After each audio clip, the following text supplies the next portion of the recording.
Good morning and Assalamu alaikum class. Hopefully you're fine and doing great at your home with your families.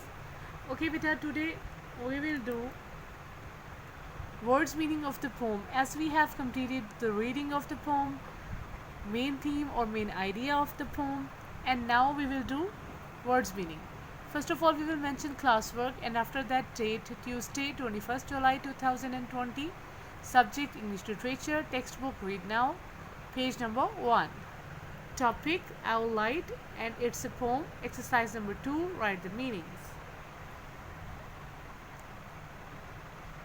So these are words meaning. We have only 5 words meaning. Number 1 word is pale. Pale means light in color or having little color.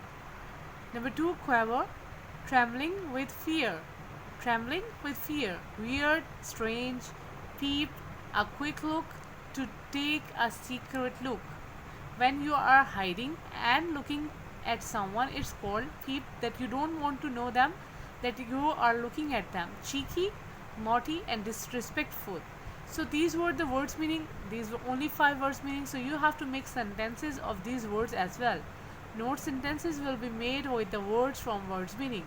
So beta, this was your work for today. If you have any kind of problem, you can contact me. Take care. Allah Hafiz.